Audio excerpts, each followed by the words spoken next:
그와 같이 내버려두지 아니하시고 우리에게 위로자가 되시고 상담자가 되어주시고 우리를 도와주시는 성령 하나님께서 이 시간 우리와 함께 하심을 인하여 감사를 드립니다. 하나님 아버지, 우리의 모든 아픈 것들, 힘들고 어려운 것들 이 시간 아버지 성령 하나님을 의지하고 나아가오니 주여 다 싸매어 주시고 위로하여 주시고 어루만져 주시옵소서. 우리의 미래를 상담자 되시는 주의 손에 올려드립니다. 성령 하나님께서 인도하시고 역사하여주셔서 아버지 이전보다 더 큰 영광과 은혜와 축복을 함께하여 주시옵소서. 말씀 가운데 하나님 아버지 능력으로 권능으로 역사하여주셔서 이 말씀이 나의 말씀이 되게 하여 주옵시고 말씀을 통하여 내가 은혜받고 아버지 기도받는 그 역사가 임하게 하여 주옵소서. 예수님의 이름으로 기도드립니다. 아멘. 사도행전 20장 28절에서 38절 말씀, 제가 가지고 있는 신약성경 223면입니다. 예, 오늘 우리에게 주시는 계시의 말씀으로 받으시기 바랍니다. 28절 말씀 제가 먼저 읽도록 하겠습니다. 여러분은 자기를 위하여 또는 온 양떼를 위하여 삼가라. 성령의 그들 가운데 여러분을 감독자로 삼고 하나님이 자기 피로 사신 교회를 보살피게 하셨느니라.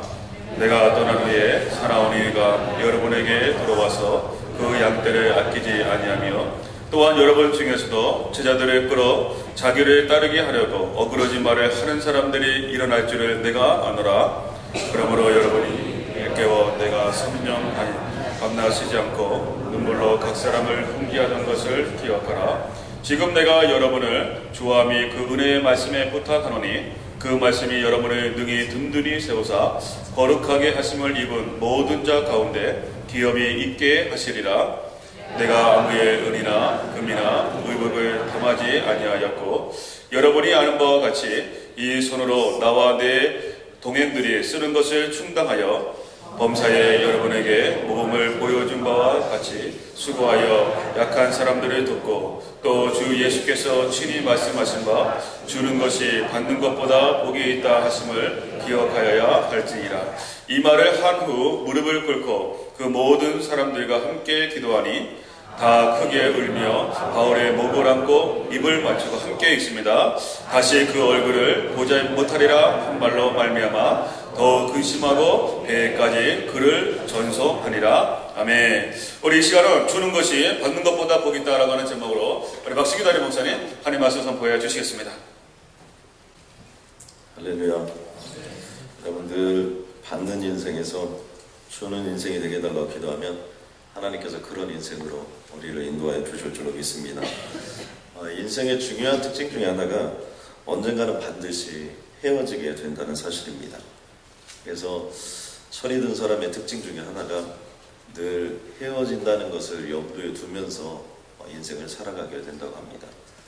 뿐만 아니라 아무리 100년을 해로웠다 하더라도 우리는 죽음이라는 은턱 앞에서 누구나 다 아쉬운 석별과 이별의 정을 나눌 수밖에 없는 것이 인간의 모습입니다.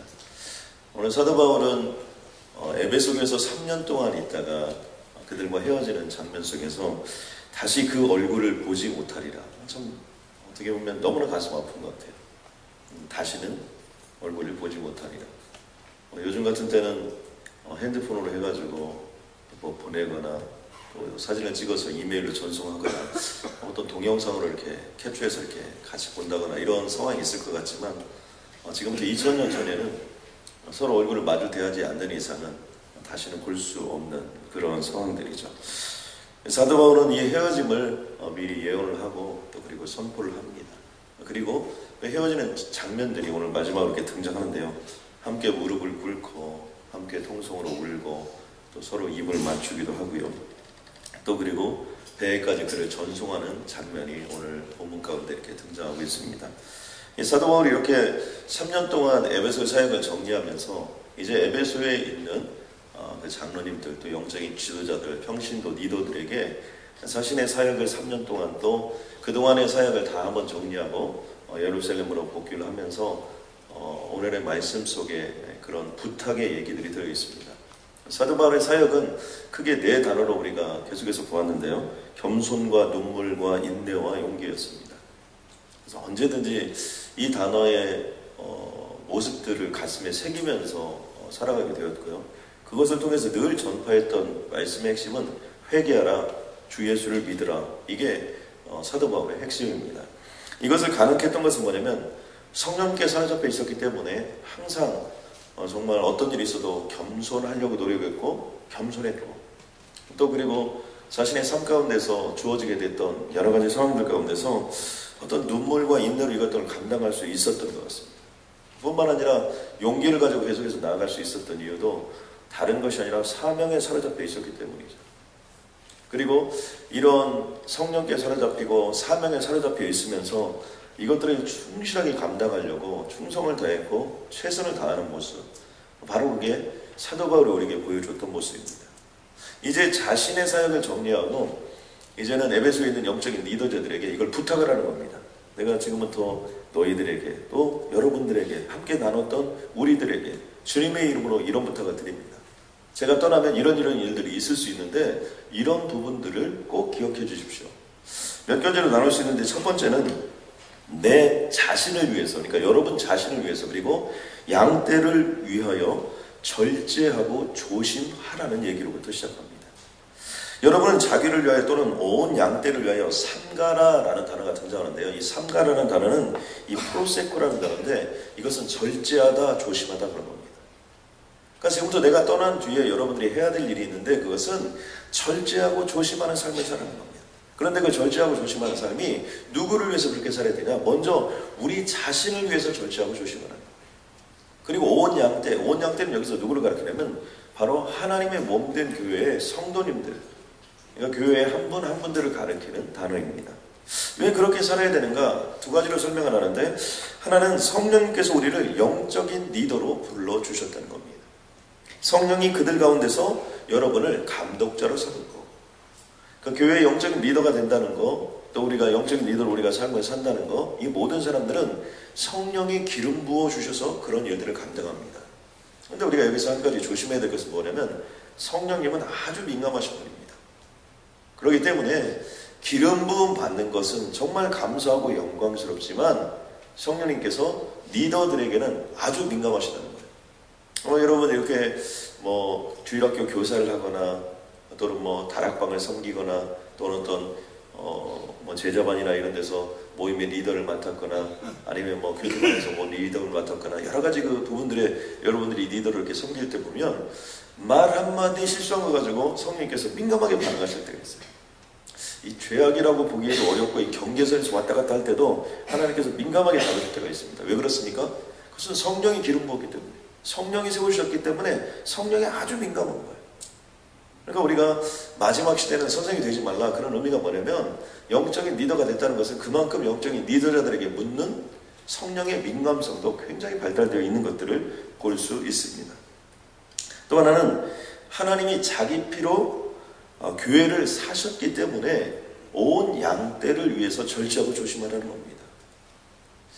우리가 이 땅을 보면서 교회를 누가 개척했느냐 중요합니다. 그러나 사실 별로 중요하지 않습니다.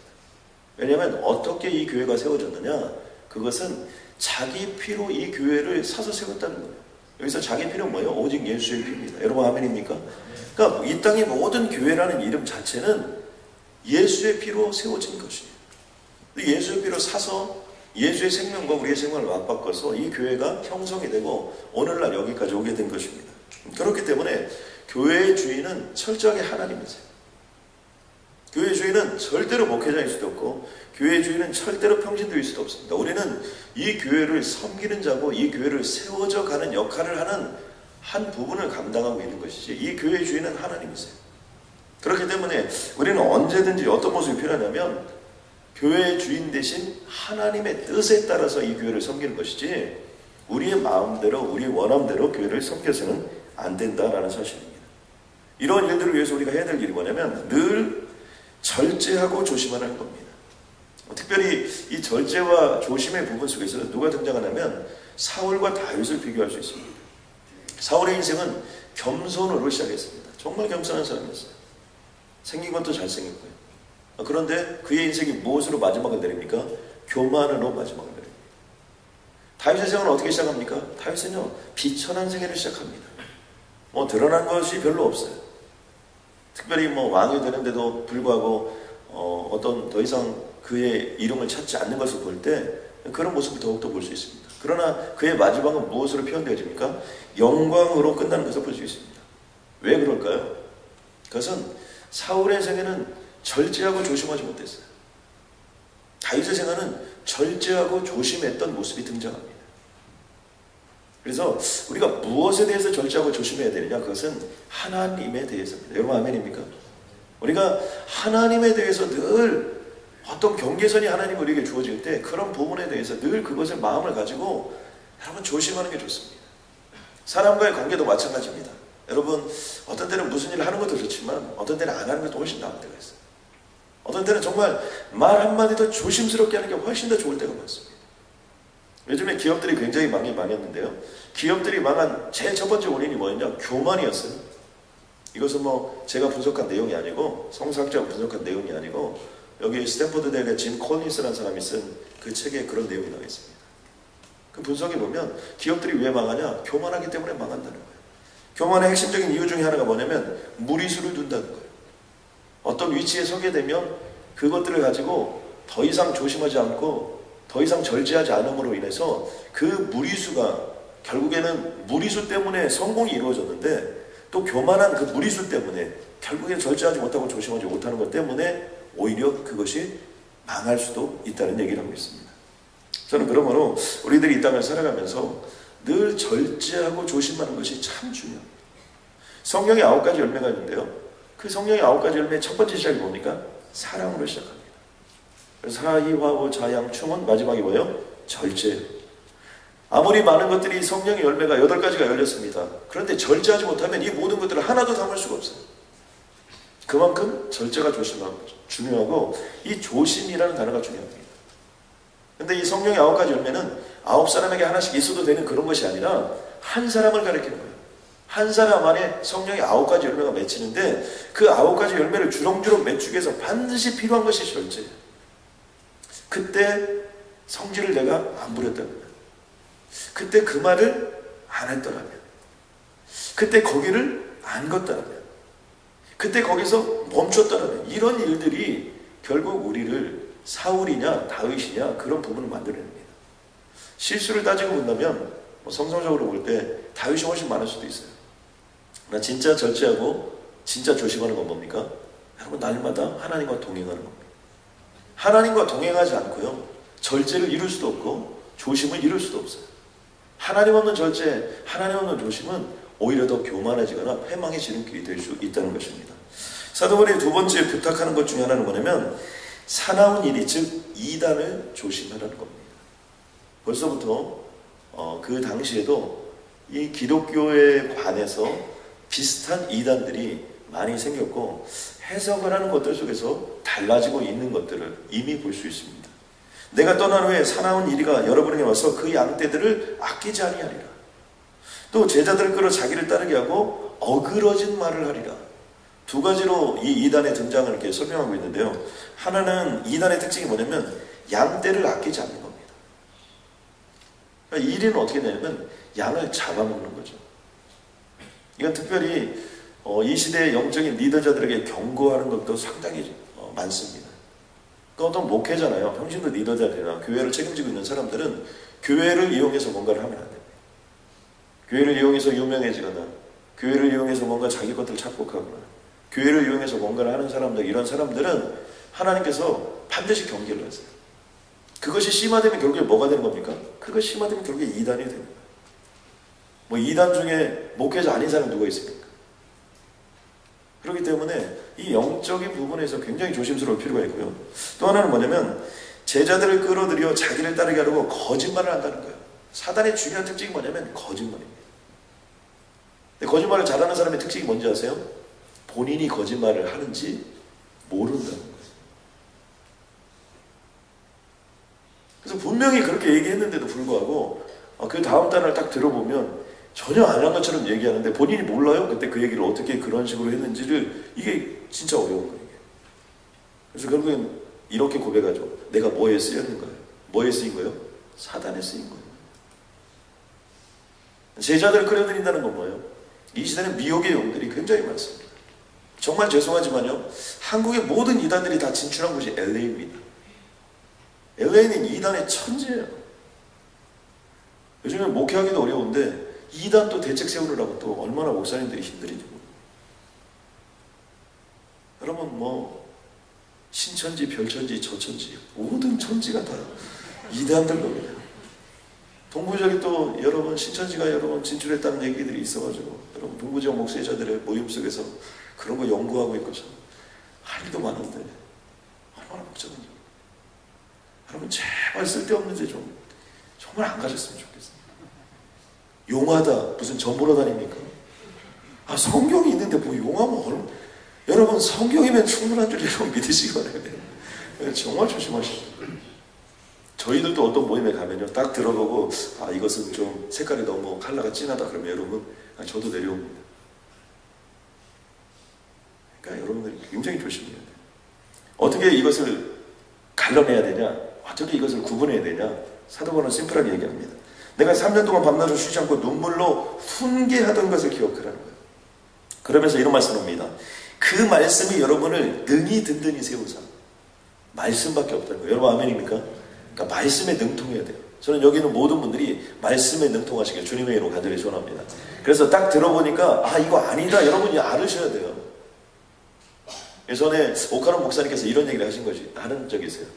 제자훈련 교회에서 3년 동안 제자훈련 받았는데도 이단에 빠지는 사람들을 보면 목사님 표현대로 정말 미치고 환장하겠다는 거예요.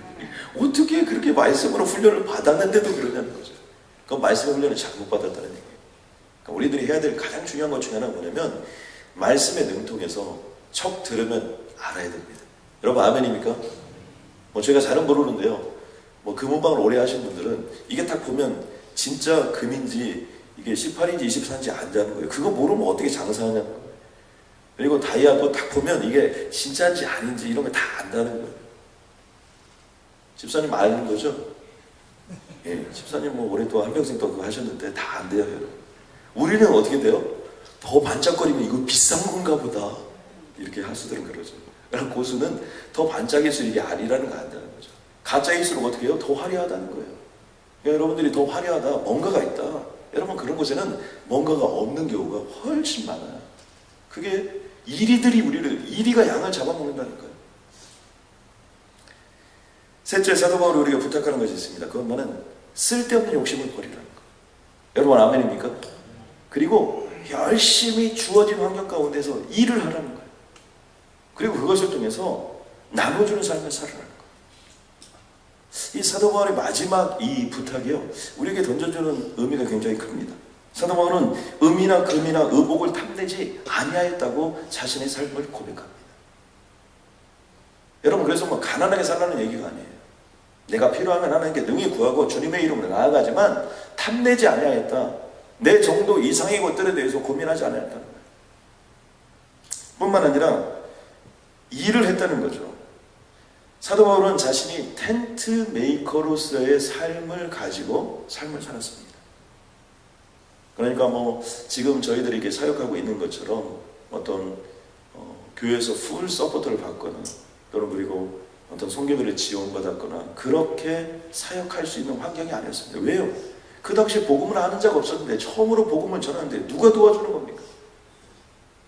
그런데 나중에 보면 예루살렘 교회에서 안디옥 교회에서 이런 도움을 조금 받았지만 사실은 거꾸로 안디옥 교회에서 예루살렘 교회를 도와주는 형편들이 생기게 된 그런 처지가 우리가 볼 수 있습니다. 사도 바울의 모습을 보면 참 존경스럽습니다. 저는 대학원에서 공부를 하고 그 다음 대학원에서 신약의 이 사도행전에 신약의 이 사도 바울을 제가 전공했는데요. 사도 바울이 너무 좋아서 하나님께 이렇게 기도한 적이 있습니다. 하나님, 제가 나중에 목회를 할 때 정말 제가 책을 쓰든지 아무튼 무슨 일을 통해서든지 이 사도 바울처럼 교회에서 페이를 받지 않고 사역하는 날을 허락하여 주시옵소서. 이렇게 기도했는데 그날이 언젠가는 오게 될 줄로 저는 믿습니다. 지금도 그런 꿈을 꿉니다. 교회에서 페이를 받지 않고 제가 사역을 한다면 정말 하나님의 영광만을 위해서 나아갈 수 있을 것 같아요. 제가 이런 꿈을 어디 가서 얘기했더니 당신이야 능력 있으면 그렇게 되지만 옆 교회 목사님 어려우니까 제발 그렇게 하지 말라 이런 얘기도 저한테 부탁을 하세요. 근데 최근에 보니까 이동원 목사님께서 정말 이렇게 사역을 하시면서 교회에서 페이를 받지 않고 이렇게 사역을 했다고 하시더라고요. 그런 모습을 보면서 정말 제가 어렸을 때 또 신학을 할 때 꿈꾸었던 그 사도 바울의 모습, 사도 바울이 그런 모습으로 갔다는 거죠. 또 하나는 뭐냐면 우리에게 사도 바울이 말하고 있는 것 중에 하나가 뭐냐면 범사에 여러분에게 모범을 보여주었다는 거예요. 이 범사라는 건 뭐예요? 모든 상황 가운데서 in all circumstances, in all situation, 모든 상황 가운데서 우리에게 모범을 보여주었다는 거예요. 어떤 모범을 보여줬냐? 수고하여 약한 사람들을 도왔다는 겁니다. 수고했다는 건 뭐예요? 진력을 다했다는 거예요. 최선을 다했다는 거예요. 그리고 자신의 삶을 약한 자들을 위하여 그들을 돕는데 자신의 삶을 던졌다는 겁니다. 그러면서 여기서 중요한 단어가 있는데 사복음서에도 사실은 등장하지 않는 예수 그리스도께서 친히 말씀하셨다고 하시면서 해주는 중요한 단어가 있습니다. 그것이 뭐냐면 예수께서 친히 말씀하신 바 주는 것이 받는 것보다 복이 있다. 여러분 아멘입니까? 유명한 구절입니다. 누가 더 행복하냐? 받는 사람이 행복하냐? 주는 사람이 행복하냐? 누가 더 행복합니까? 주는 사람이 행복합니다. 여러분 사랑을 받는 사람이 행복할까요? 사랑을 하는 사람이 행복할까요? 둘 다 행복해요. 사랑을 받아도 너무나 행복해요. 여러분 사랑을 받아보면 알지 않습니까? 당신밖에 없다. 얼마나 여러분 행복합니까? 천국 가서도 우리 아는 척 꼭 하자. 얼마나 행복합니다. 여러분 부부간에 마음 상하면 어떻게 됩니까? 여기서 아는 척하고 천국 가서는 아는 척 하지 말자. 이런 거 얼마나 힘들어요. 네, 천국 가서 당신이 아는 척 하면 나는 지옥 가겠다. 이렇게 표현하는데 이런 사랑 얼마나 좋아요. 여러분. 근데 그런 사랑이 우리에게 있어야 돼요. 여러분. 그런데 더 중요한 사랑은 뭐예요? 여러분 그건 주는 거예요. 사랑을 하는 거예요. 사랑받는 이보다 사랑하는 이가 더 행복하는 거예요. 그거 다 성경에서 여러분 이거 해석해서 나온 시죠. 여러분 그냥 그게 나온 게 아니에요. 그런 걸 저는 여기 있는 모든 분들이 여러분 자기보다 잘하고 뭔가가 있는 것 같은 사람에게는 잘하는 건 굉장히 누구나 어떻게 보면 할 수 있고 여러분 그런 건 또 필요한지도 모릅니다. 사도 바울이 지금 얘기하기 모범을 보였다는 거예요. 수고하고 약한 사람들을 돕는데 그들을 위해서 그렇게 삶을 살았다는 거예요. 저는 그래서 여러분 친호가 좋습니다. 이 똥냄새라고 이 말똥냄새라고 소똥냄새라고 요즘에 똥냄새가 안 나서 좀 가슴이 좀 아파요.